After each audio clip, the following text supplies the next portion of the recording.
See here, this is the circuit, the second circuit, wherein we have to find out the voltage V3 by mesh analysis. Now, if I ask you, is this circuit complete? So what we need to do is, see, there is a dependent source. What type of dependent source is this? This is a current source. First, we should understand this is a current source because there is arrow being shown.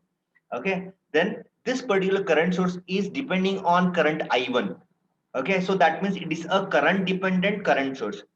So that means this I1 needs to be there somewhere in the circuit, which is not to be seen as of now. So that means without this I1 given, okay, this circuit is incomplete. You cannot find out any parameters if this I1 is not shown in the circuit.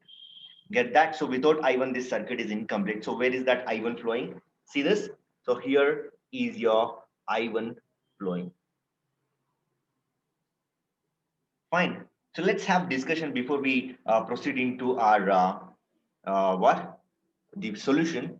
Fine. How many meshes are there and how many KVL problem is this? Is what again I would like to look into. Everybody should understand what type of problem is this. This is type 1, type 2 or type 3. Type 1 is without current sources. There is a current source here, so it's not type 1.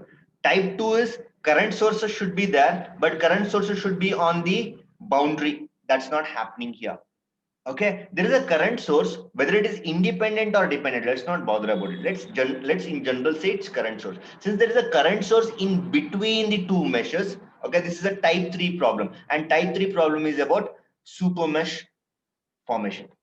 So it's a super mesh problem, mind you. So how many KVL problem it would be? So see, one KVL you will be applying here and another KVL you will be applying to the super mesh. So you have three meshes, two KVLs.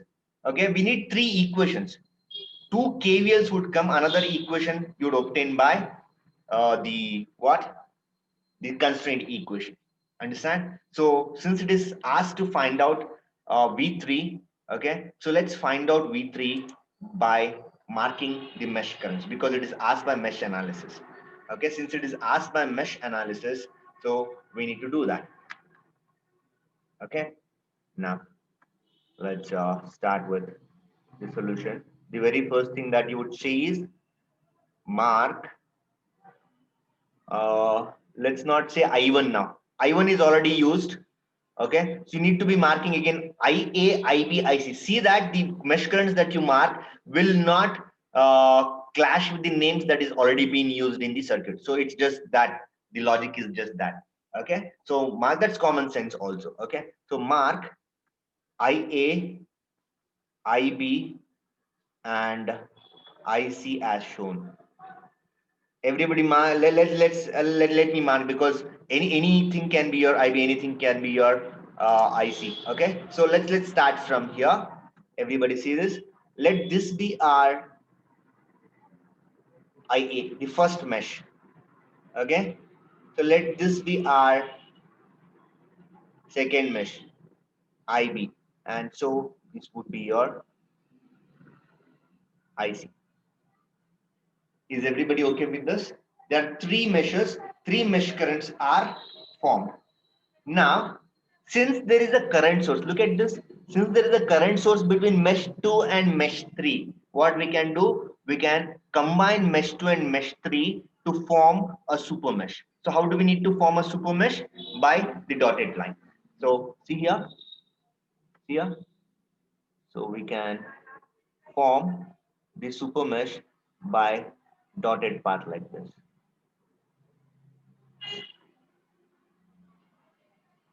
Okay. Yeah. So this is how it looks like. So that we need to say now. What needs to be said? What needs to be said is this. Combine mesh 2 and 3 to form super mesh as shown. So where is the super mesh? See, here is the super mesh. You can write that if you want.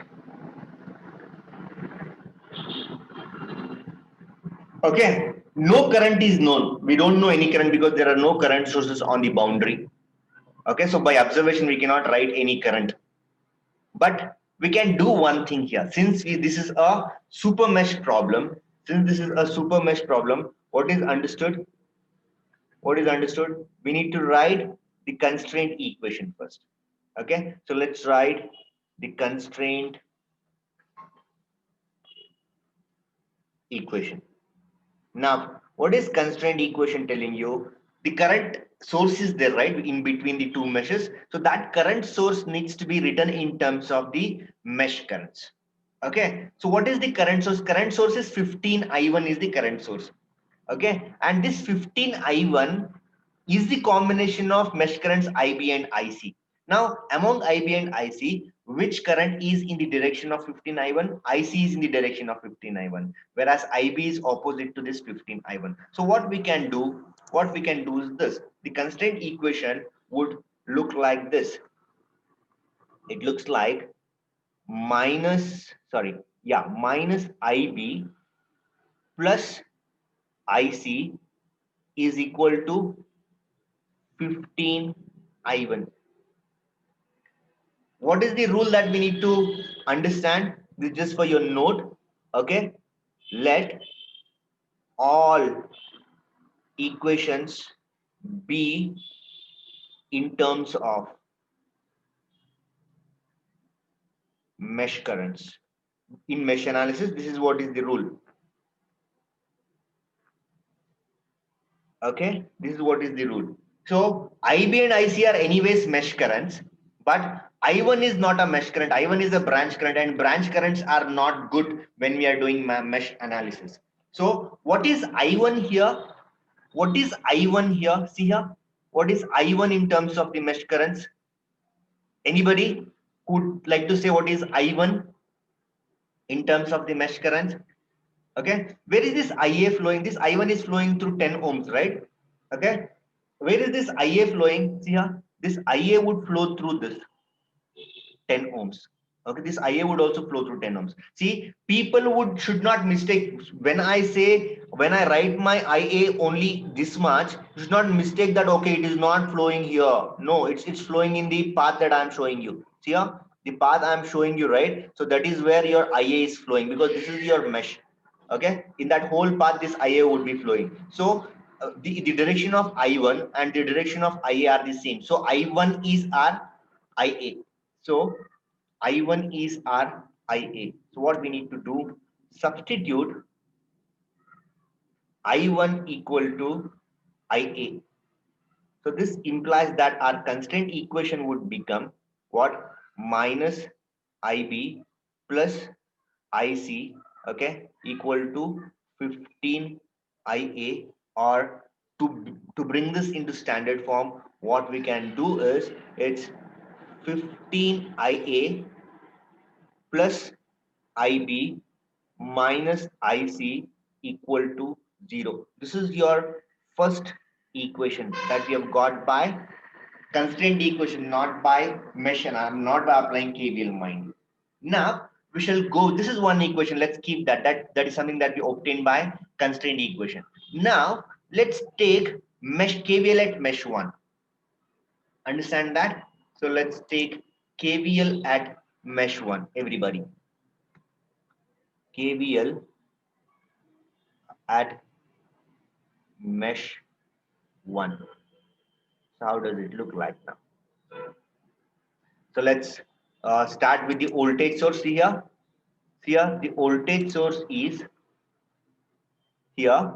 So we need to move in this particular direction. Since we are moving in clockwise direction, I find minus plus, so it is minus 80 plus 10 I1 we should not write. Why 10 I1 I should not write? Because IA is flowing here. Since it is mesh analysis, my currents that should be mesh currents. Okay, so it's minus 80. Most of the students write it as 10 I1, then bring IA there. Not necessary. It's minus 10 volts, then plus 10 IA, then plus 20 into IA minus IB, then plus 30 into IA minus IB. Everybody write that yourselves. You need not have to see what I'm doing. Just write it yourself. You've been doing that for a while now. So it's minus 80. You do it yourself. I'm not saying anything.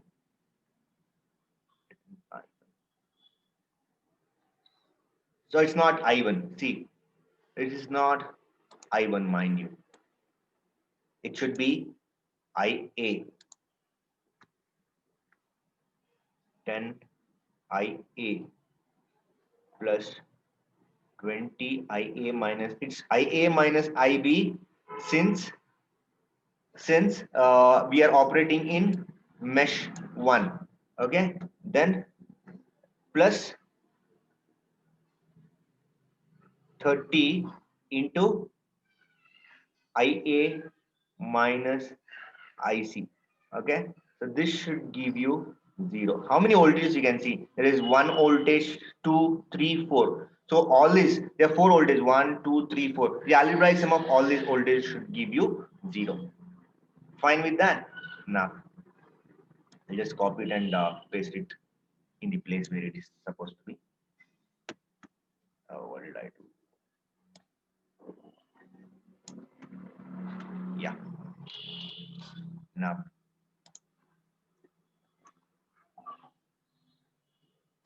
yeah. So it's KVL at mesh 1. Fine. So it should be equal to 0. The algebraic sum of all these voltages should be equal to 0. Fine. Now bring it to the standard form again. Bring it to the standard form. Okay. Yeah. How to bring it to the standard form? How many IAs are there? 10, 20, 30. That means there is 60 IA, 60 IA minus how many IBs? Minus 20 IB, minus 20 IB, okay, minus 30 IC equal to 80. You should not forget this. Sometimes people just write 0, okay. Don't be in a hurry. Don't be in a hurry. Just be careful when you're doing that. So it's 10, 20, 30, 60, minus 20, minus 30 and equal to 80. This is your second equation. This is your second equation. Okay, now what we need to do, this is first and second equations we got. Is these two do you think these two equations are sufficient? What should be our thought process? Okay, we have two equations. How many unknowns are there? There are three unknowns. IA, IB, IC are unknowns. So two equations, three unknowns. Finding IA, IB, IC is not possible. So if you have three unknowns, you must at least have three equations. So that means I need to have one more equations, and where from that equation would come? That equation would come from where? The KVL to mesh, super mesh rather. Okay, so let's do that now. KVL to super mesh, everybody. KVL to super mesh.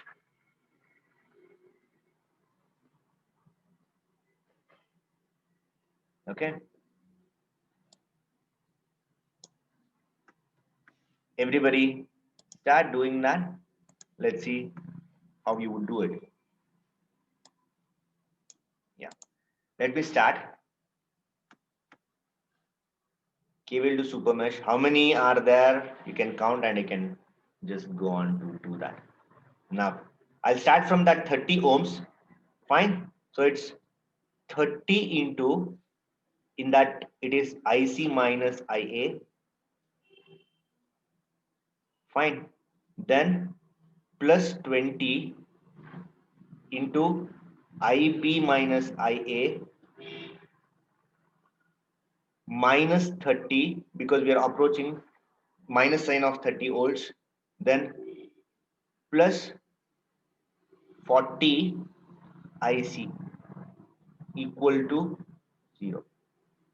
So this is how the KVL to super mesh looks like. See here, there is this, here is the super mesh. So we are moving along with this. So it's 30 into IC minus IA because I'm operating in super mesh. It's 20 into IB minus IA minus 30 plus 40 into IC. We should not write plus V3. Plus V3 we shall take later. So first, whatever equations we write, we have to write that equation only in terms of the mesh currents. Okay, so in that sense, we have got this. Any problems, you can unmute and you can ask me now, or else we shall just move on. Okay, so let's bring this particular KVL to mesh analysis, super mesh rather, KVL to super mesh in its standard form. Bring that into the standard form, everybody. Bring that KVL into the standard form. How many IAs now? Okay, so there are minus 50 IA, minus 50 IA plus 20 IB, then 30 plus 40, it's 70 IC equal to 30. Solve equations 1, 2, 3 fast. Solve equations 1, 2, and 3. So this is what we get after solving equations 1, 2, 3. That is IA, IB, and IC. Fine. So what needs to be done with this now? What is asked there? We are asked not to find out the mesh currents, but since it is by mesh analysis, we need to find IA, IB, IC. So once we have IA, IB, IC, we need to find V3. Okay. So therefore, what is V3? Therefore, what is V3? V3 is equal to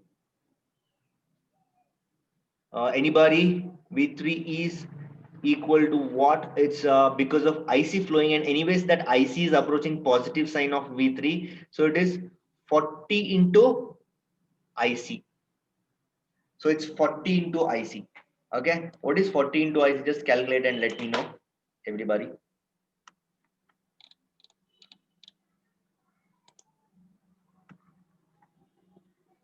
Okay, what is 40 into IC?